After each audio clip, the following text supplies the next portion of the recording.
What's up, you guys? Starting a new thing. Gonna call this maybe something like Car Conversations, Carpool Conversations, Ham's Carpool Conversations, whatever it is. Starting a new thing where I am gonna try to gather people's stories. And today, I'm meeting with Jeremie. I'm about to pick Jeremie up. I'm on my way to pick Jeremie up. I have a whole rig going on in my car right now with the camera literally set up on the dashboard. And we're just gonna talk about who he is, his story. We're just gonna see where this goes. My hope is to pull a lot of his story. Hopefully that can help a lot of people watching this. Okay, so let's go pick up Jeremie. We'll go from there, all right?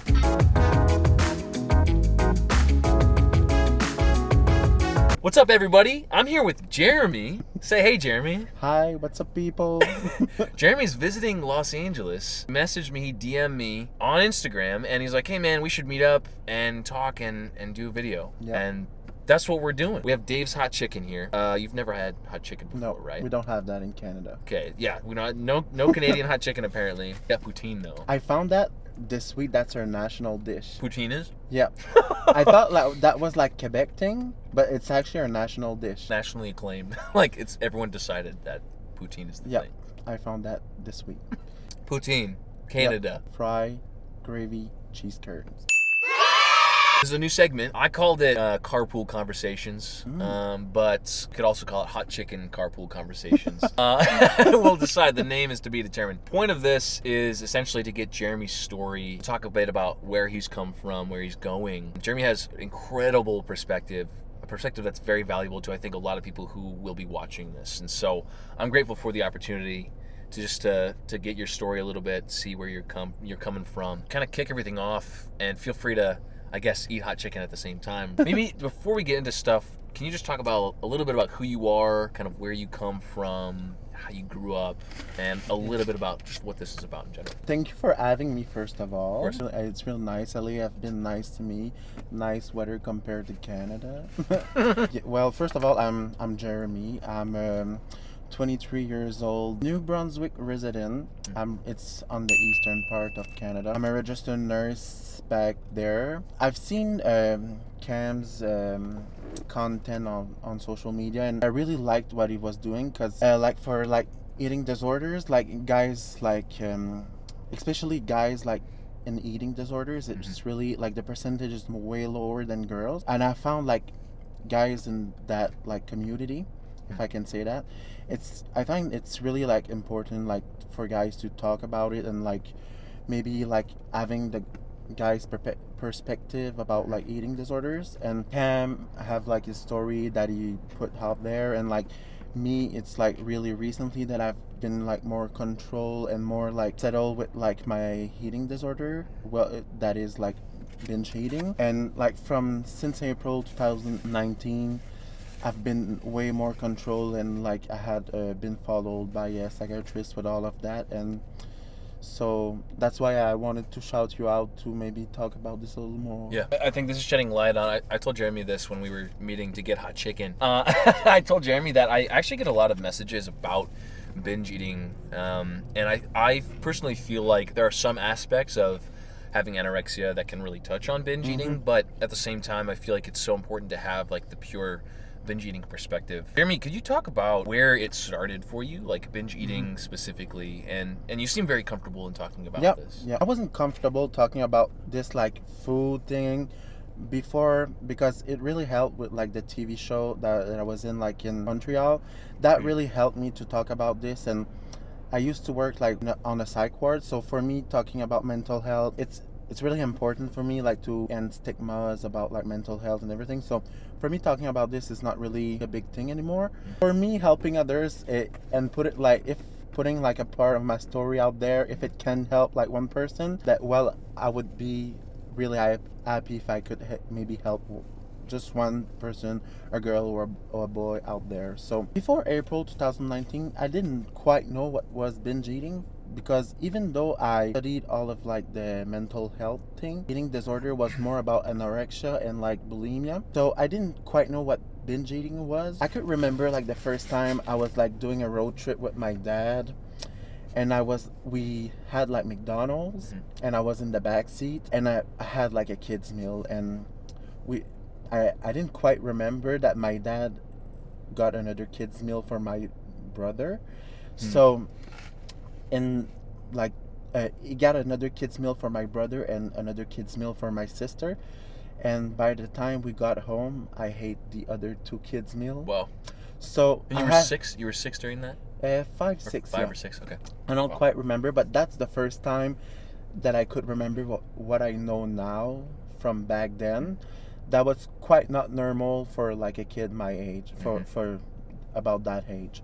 Having like 3 kids meal, a kid that age, not quite normal. Right. So for me, like, and I did remember that with that thought, like, I remember having a fight with my dad because I wanted to go play inside, but it was like in the drive-thru full. So it was in drive-thru, so I couldn't really go inside and play in like the play area. Right. So it really came like with emotions, like I could have like a succeed or a failure.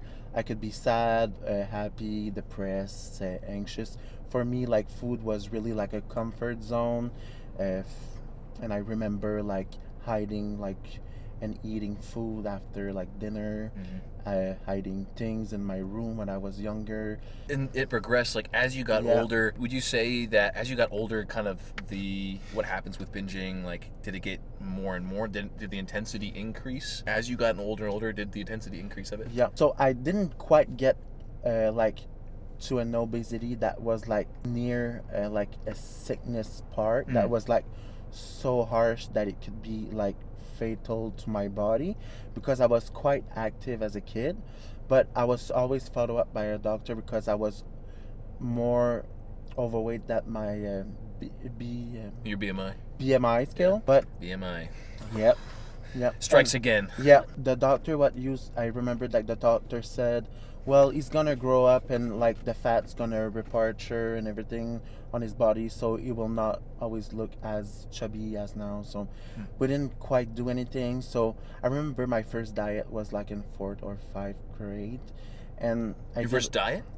Wow. And I remember the diet, it was not really approved by a doctor, and it was like really not healthy. I remember being a lot constipated, and I had to take medication not to be constipated, and it wasn't really a good first. I'm not into diet. Like now it's a more healthy relationship with food. So like being in 5th grade, and Man. Yeah, That's hard for a 4th, 5th grader to be put on a diet like that. I mean, and I remember I was so strict with it. I was in a 3-month part. I lost 67 pounds. I was so like lean that I looked back at myself and it wasn't like a healthy lean. I looked so tiny from like the 3 months, 67 pounds that I lost. It's not healthy in 3 months to lose so much pound for a kid. Like, what was your mentality during that time? Like, where was your mind at as you were on this diet? I remember I wasn't thinking really about, I was happy that I was losing weight because I remember that I get bullied because I was fat and all.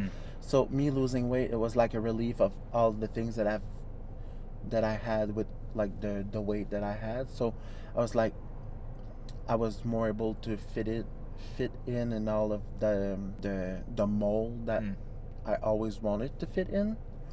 And like, it was kind of hard because like, if we had like a family supper and I wanted to eat, like if I wanted to eat something else, either my mom or something would say, well, that's enough, Jeremie, you will it's a French term, but you'll blow. Like as meaning you'll, like, your stomach gonna blow. Right. So it's all things that you say to someone that it's kind of not a trigger, but it perpetuates the problem, right?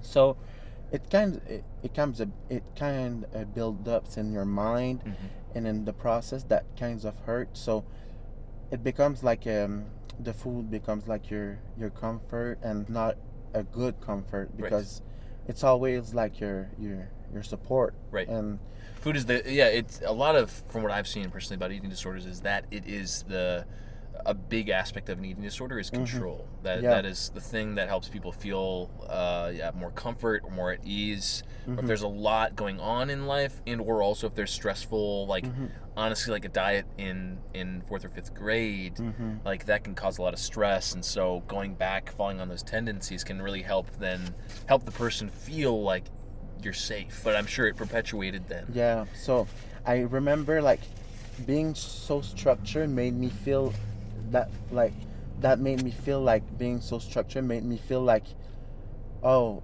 that's what being so organized is. And but that wasn't really what security was, you know. Right. So after that, like after not being on this diet and like finishing this diet, that didn't really taught me what good behavior with food and good relationship food was. You said it didn't. Huh? It didn't teach you No, good behavior, right? because Right. after I was done this diet, because it's a process, and this diet was like a process, I kept having the bad behaviors that I had with food, so I gained like double the amount that I lost because I didn't like learn good relationship with Right. food. And this was time-wise when that happened, when you gained that weight back. It was like 6th grade. Was it middle? Yeah, 7th, when I 6th grade? when I had done like the diet, I was like in 6th grade. Okay. So then I got back the weight that I gained, and then like I was feeling bad, obviously, and then like all the people around me was telling, oh, you've gained weight, what happened, and so that all comes to your mind, and then comes like the coping with all the things that you're feeling. You surround yourself with more food. So again, talking about perpetuating feelings, that kind of emphasize the problem, especially if you bring other people into the mix, where a problem with eating disorders is having or feeling like almost like you're on the outside or like you're not good enough necessarily, right? Like that is a problem that a lot of people with eating disorders run into. I remember like my dad and my mom separated when I such a young age. And my dad had like a reflex of doing things when I ate. He used to feed me not the good things. Like we used to go a lot like we used to eat a lot of like junk food, and we used to and the kids like eating candies and stuff. He used to say a lot to my mom, if he's hungry, let him eat. So if a kid wants to eat after he had his meal, and he wants to eat like sugary stuff, he will still eat even if it's not hungry, because like sugar to a kid, he will still eat. Of course. Yeah. Right. He will still eat, because sugar to a kid is like cocaine to a drug addict. So he will still eat even though he's not hungry. So I had like this behavior put it to myself as such a young age. Right. So it's like, I wouldn't say like it was put to me, because after like a certain age I do my own decision. Of course. But I remember that happened, and like my mom even told me that after a while, and I was like, oh well, I put one and one together, and it's something that I learned too. Well, let's talk about kind of the age that is a lot of your childhood. Let's talk about kind of the transition into a little bit more independence, right? Where you're starting to get a little older, like high school maybe, and the problems maybe perpetuating, if not just kind of sticking with you through everything. What did that look like? Like, what did binging look like getting into growing a little bit more in that independence? Yes. So what was like at my high school, I remembered like because I went to 2 different high schools. Like in grade 9, I did move to another high school, and I did remember that was like after knowing what I know now. I remember having breakfast in the morning, and after going to school, they did serve breakfast at the cafeteria, like bagels and like chocolate chip cookie. And I did remember like bringing my own money, and like I did remember having breakfast in the morning, and I was like, they do so much great bagels, and I will have another bagels with like chocolate cookies. And I remember I wasn't hungry and all. and I still have those things at school, and Right. having like those breakfast sandwich that they made because like they were so good to the taste, Mm. but I wasn't hungry. Like, So and the thought was just, yeah, constant thought yeah. of eating, and like telling, like to a point that like physically I wasn't doing well because my stomach was so full. Mm.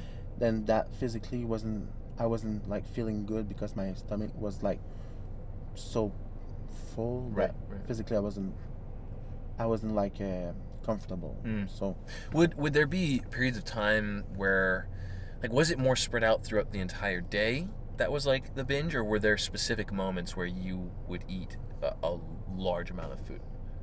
um it would be more in the morning Mm. and more at night. Like if I stayed up late, it would be like more like around like 11, 12 o'clock, Mm. like 11, like midnight Okay. ish.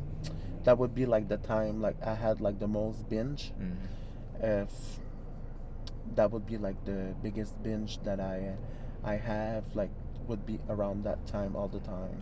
And during this time of, like, again, growing independence, getting a little bit older, Mhm. did you start to kind of externally see what was going on? Like, did you notice? Did you know anything was, I guess, up with this binging behavior, or did it not cross your mind at all? I didn't like, for me, like I said earlier, like for me, like eating disorder wasn't like of binge eating at Right. all.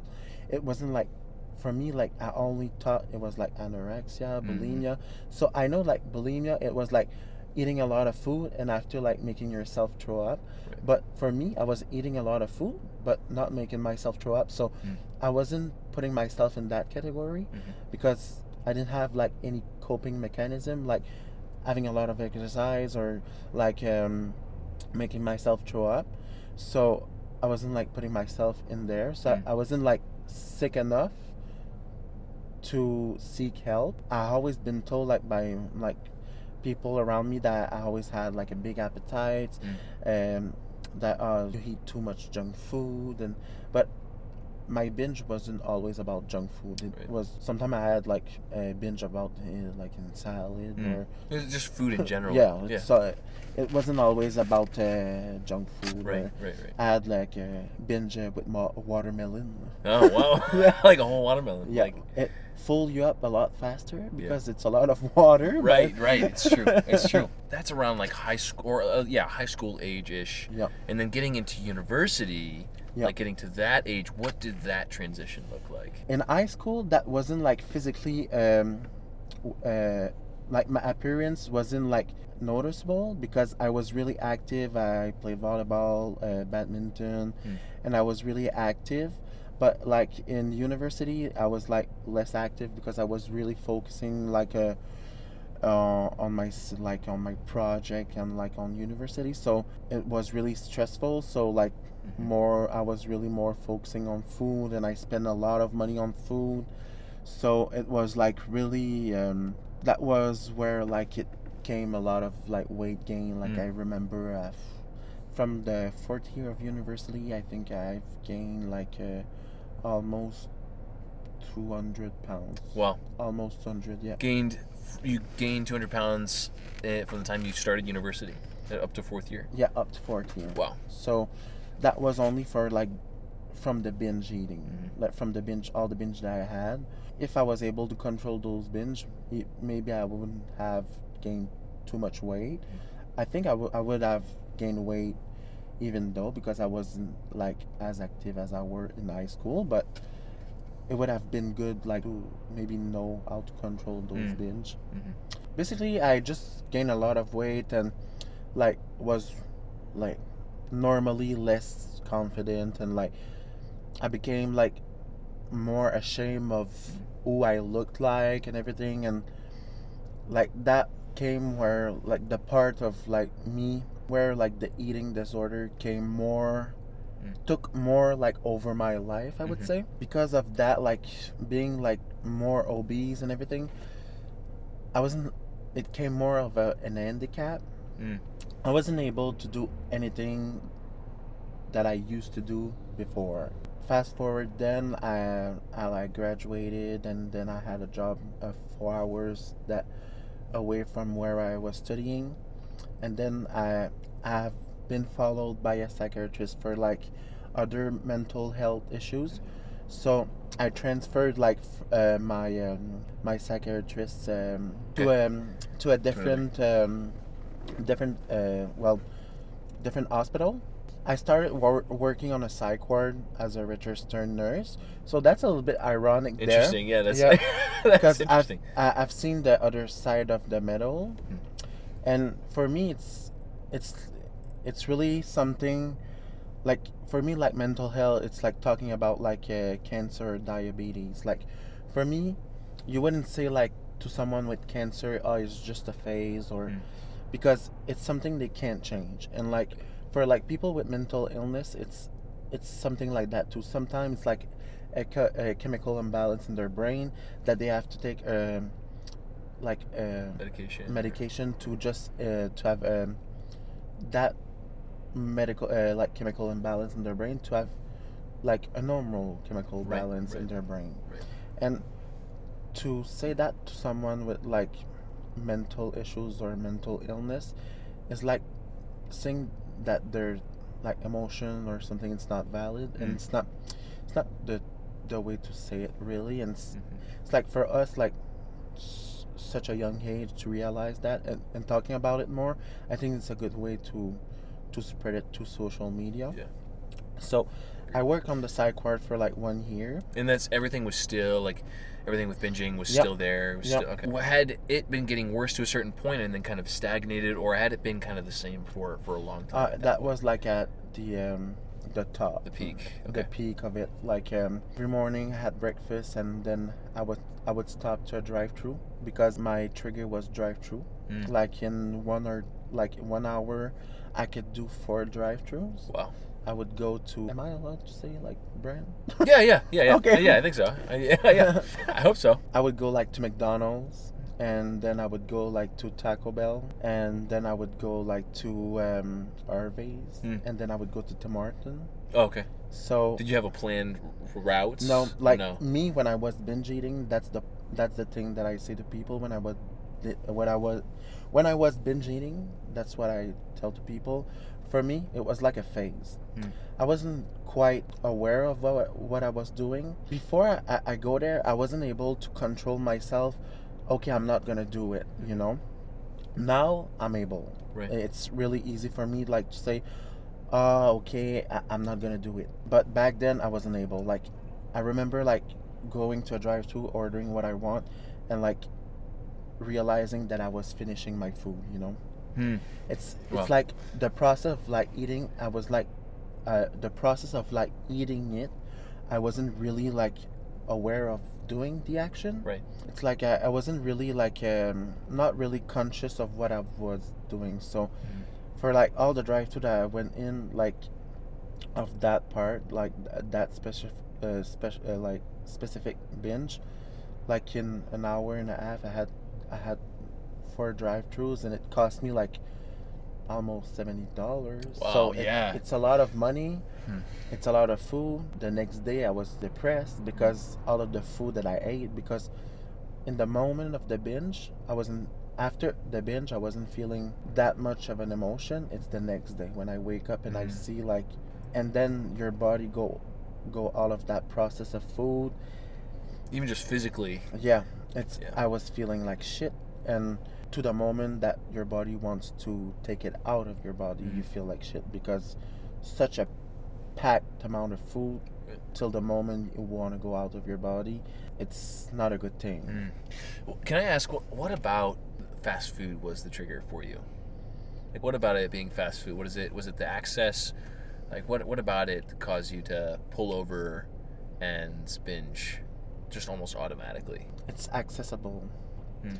easy, fast there. Mhm. Sometime I was going to different McDonald's because they're like, I don't know, like 4 McDonald's. Mm. I was going to different McDonald's just because I was scared that they would recognize me from the same day. Really, Yeah, really. yeah. And I was taking like such a big order, and then going to a different drive-thru and taking another order for like the same price, and it was really, really not healthy. First of all, Second of all, it was excessive, like too much food physically to put that in your body and not realizing it. It's like kind of sad in a way because I wasn't realizing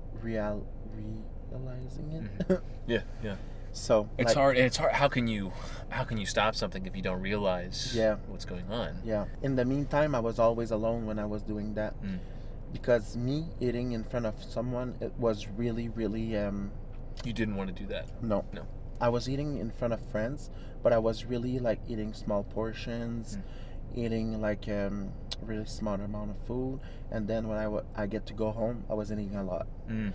I was getting my car, and then I was getting Drive-through, food. right. So you would never eat around people, or you'd never eat like big amounts around Yep. people. I was taking the same thing as other of my friend taking, and I was eating like the old plate and everything, but in my head I knew that when I go home I was gonna eat something else. It's like a pre-planned, almost like a pre-planned route. Like that was like the cope, right? It was the thought that you were going to do the thing, the behavior Yep. after that. And I used to eat so fast. My stomach didn't have time to tell my mind that I wasn't hungry anymore. Right. So you down it. Yep. And it's like the hunger, full response.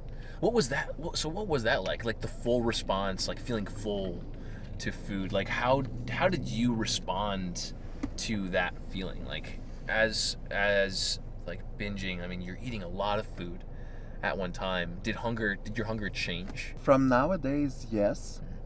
From today, yes. I can feel like the hunger. It's now I can feel it, but before I didn't know what feeling hungry was. I didn't know the feeling was. I was more like when I went on diet.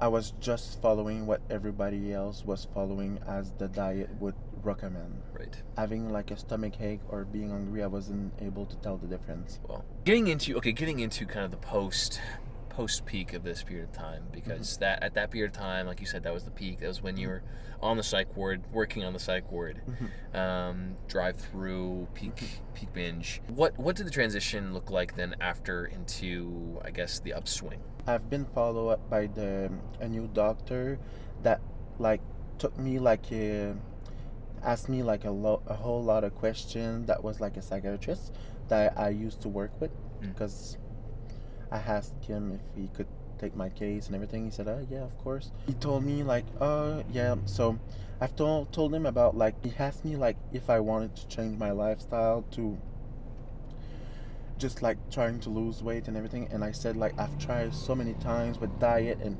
I've been always unsuccessful. He said, have you ever thought that you had a problem with food? Like, what's your normal day with food? And I was really like honest with him because we had like a really good relationship, and that's why you have to find that with your health professional. Right. It's really important because if you feel safe with someone, you'll be totally honest, and he'll be totally honest with you. It changes everything. Yeah. He told me, well, I think there's a little bit of problem with food there. He did try a medication added to the already that I had. And this was remind me again the timing of this. Was this in April? April 2019. So just this last April. Yeah. Okay.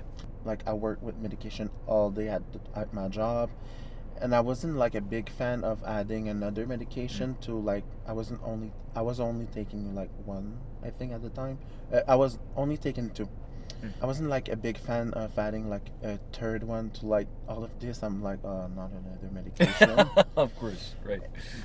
But at that time I was coming to LA, and he was like, are you ready to like take this journey and like change your life? And like I was like, yeah, like I'm only I was 22 at the time. I'm like, you know what, I'm young, it's like the time to change everything. It's not like to wait like until I'm 40 and like old and like have all the health problems with like obesity and everything. Right. So I should like do it now and like get rid of all the complication I could have with like waiting until then. Just let's do it now. That seems like a pretty what's the right word, like that mentality seems like a good mentality to have. Like I'm actually surprised that It's like you knew you were going to do it Yeah. with that, Mm-hmm. right? But it was a matter of choice for you of whether you wanted to choose to dedicate to yourself to Yeah. it now or later. Yeah. And you chose now. Yeah. I was tired of being the person that I was back then because like I was unhappy with who I was and everything. Like I still have a long run to do, but I'm okay with that. It's not like a 3 months period Right. to do like it was like back then. I still have a long process to do, and I'm okay with that. For me, I'm accepting all of this, and for me, taking the start there and being there today, like in November, I'm proud, but it's being hard to say that I'm proud because you know the imposter syndrome. Yes. I had that like for the couple first month of like losing weight about Gotcha. like that because it was only a pill, Mm.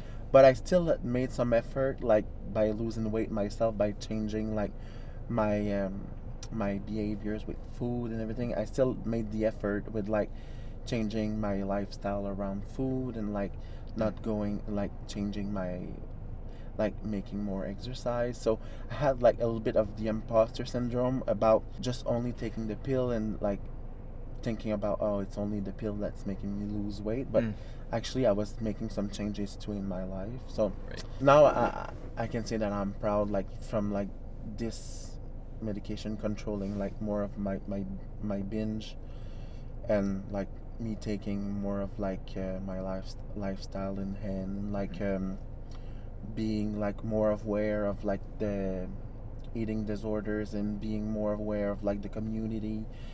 And that's why I want to like start to help a little bit of people.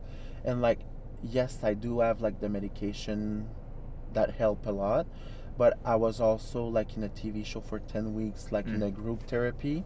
Like the people of like the psychologists that was like helping us did really help me a lot with like the thought process, the more psychological perspective of like the eating disorder, like the more emotional part, like when you feel sad or like when you feel stressed.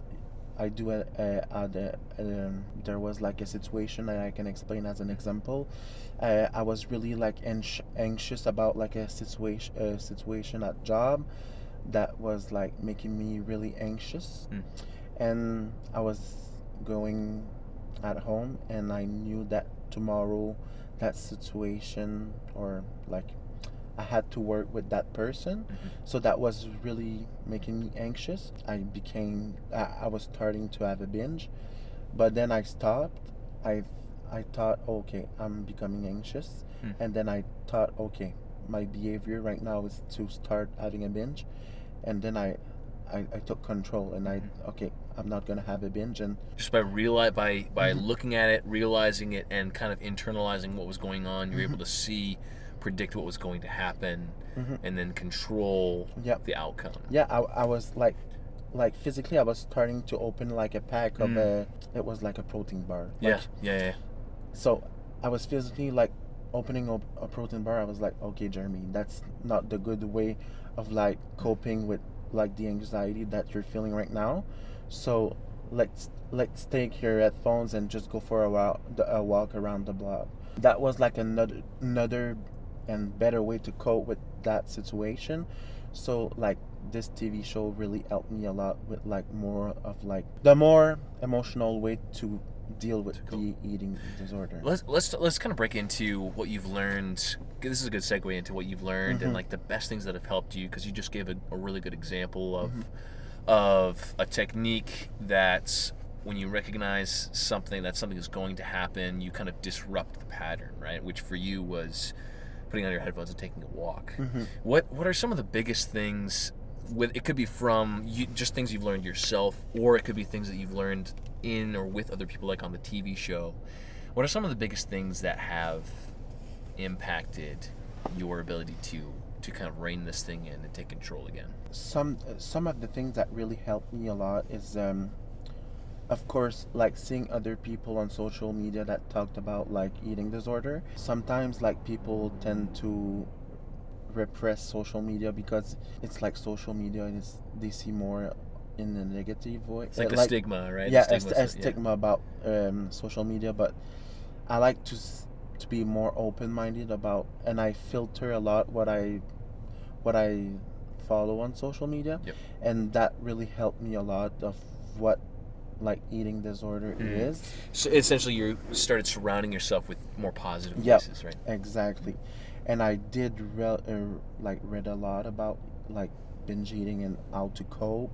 Like the psychologist like on the TV show, he did really help me a lot, like to how to feel not guilty about the food that I was eating. And because for me, having something less healthy was like having like a cheat day, but it shouldn't be that way with like a eating disorder, Right. because it's just a healthy relationship with food. Right. It's not a diet anymore. Right. And I just started to realize that like maybe in July or June or July, even though it was a couple months in of like the recovery or that part of like the journey, it made me realize that it's okay to sometimes be imperfect. It's not about what you eat, or it's just how you feel about what you eat. It shouldn't make you feel bad even though you ate like this or that. It's just a good lifestyle around what you eat. It helped me a lot too with like the way that I eat. Like it's really it's weird because I don't crave as much junk food that I used to crave. Like I could now go in drive-thrus and it's not really as a trigger as it was. Like I go to McDonald's before work now and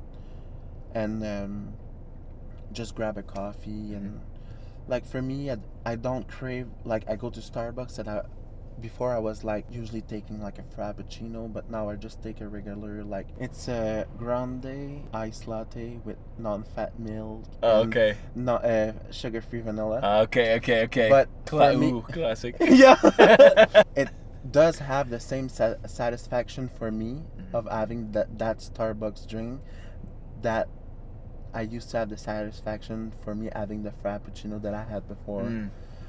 So interesting. It's almost displacing. You're almost displacing is maybe the wrong word, but you're almost putting the satisfaction that came from like the binge behavior onto something else that will help you. Like so with anorexia, right? It's almost like when you reach a certain spot with gaining weight, your mentality changes. So you displace. It's almost like you're displacing the mentality and the focus onto something else until you can like get to a good spot. So it seems like that is an example of something that is helping your mentality kind of shift and refocus onto something else. Like as time is going on, how is your mentality changing specifically? Even though like I had like lows, like even though like before this trip here in LA, I was feeling really low. Like I was like more I was more like I was a bit more tired and a bit more irritated, but I didn't have like more binge. So even like now, even if my mood is all over the place, I don't binge more or less. Like the eating disorder doesn't like go with my mood as it was before. Gotcha. Okay. So it's clearly more as stable as it was like back in April, because like I remember like before I was followed, it was like between 10 and 13 binge a week. Wow. To now 0 to 1 maybe a month. Wow. But now I don't remember the last time that I have a binge. Dude, that's insane. That's awesome. So talking to the people who are watching this video. I mean, of course, like it's always a work in progress, right? It's always one step in front of the other, always taking things one step at a time. But you're talking to the people who are watching this video. What advice would you give someone who is really on such a good path right now, with finding yourself and with overcoming this thing? And it's just an incredible journey. What advice would you give to the people who are watching, who are going through the thing that you went through, binging, and or also something that's similar? So eating disorders in general, and or also just binging in general. What advice would you give to the people watching? First of all, like the the process of a journey doesn't like really go. I call it like it doesn't go always like that. Like in a upper phase, it will go like ups and downs, and it's normal, because like in the downs, we learn so much, and from the downs, sorry, when it go downs, we learn. So the next time will go down, it will not go as deep as it went before. Yes. And it's okay to be imperfect and to learn from that. Don't be so hard on yourself to when if there's like another binge, even if you had like a 3-month period with like no binge, it's okay. It's they will have like periods of time that you'll still have a binge, like from July to like from April to July, I didn't have any binge, and like from like I think like the 21st of July I had a binge, and I've talked with like the people I was on the show, and they like we were really supportive to each other, and it's okay to be imperfect and to but I grew out of that, and I've learned from the things that happen, and it's okay to have like moments who you that clear Like like Okay. lows. It's okay. Essentially, recovery is going to ebb and flow. It's going to Yep. go up and down. Yep. And even if you've had a string of successful days going of not doing the thing, whatever the thing is for you, that even if you have a day or a moment where it happens, it's fine. Yep. And like we have so much pressure to like succeed, like with this society and Right. everything that goes around in like this this like generation and everything. So just be gentle with yourself, and there's no every journey is different, and every like recovery is different. Even though like in a different period of time you don't go as fast as someone else, it's okay. Right. It's you have a lifetime to do your own thing and seek help as many times as you want. There's there's line, there's help professional for that. There's always like social media influencer, like people who can give you advice that has been like in a similar path as you guys, and it's okay to talk about this, because mental health shouldn't be as a stigma as it is in 2019, because Right. it's as valid as any other health issues, and it shouldn't be a struggle to talk about this, even for girls, even for guys, because percentage and statistic shows so many different numbers than what we tend to talk about. We just have to be kind to to each other and to ourselves, because every person that I know who struggle with mental health, we're really hard on ourselves, and So true. we're like we're worse than me. And if we start to just be a little more gentle with ourselves, it's so much easier. It's life in general is so Yeah. much easier. You talked I liked what you said about working on your relationship with food a little bit ago, when you were talking about building that and establishing that healthy relationship with food, and beyond food specifically, developing a healthy relationship with life, in my mind, is what the bigger picture of all of this is, right? Developing a healthy relationship with food leads to developing a healthy relationship with life. And I think you gave a lot of really good insight into your story, but also what steps you've specifically taken and how other people have helped you as well, because it was a combination of both. Like it was a combination of you. Like I love what you said too about establishing a meaningful relationship with a professional, because it's so important. Yep. That's what I tell people. Whoever asks me, that's what I tell is one of the key things is to find a good professional you can Yes. establish a good relationship with. Yes. And it's okay like if your first therapist is not the good one, because Right. they're supposed to tell you if it doesn't match, it's okay to go seek another one, because it's not always a match at first sight. But No, right? It's like love. Yes, it's you know, like love for sight. it's like swipe right, Tinder. swipe left. Yeah. Just another one. But it's okay if it doesn't click with the first one. It's totally fine. Yeah. It's okay to be more comfortable talking with a guy or a girl, you know, and it's totally okay. And it should be okay to them too, because it's their job. Right. Like, as a nurse, there were patients who was more comfortable talking with a male nurse to a female nurse, and it's totally okay, and I totally respect them. As my ethic, it should be okay for me too to get a female nurse, and can you just take care of that patient for today, because he's more comfortable to talk with a female nurse, and Right. it should be totally fine, because the better of the patient, it should be that way, you know. Right.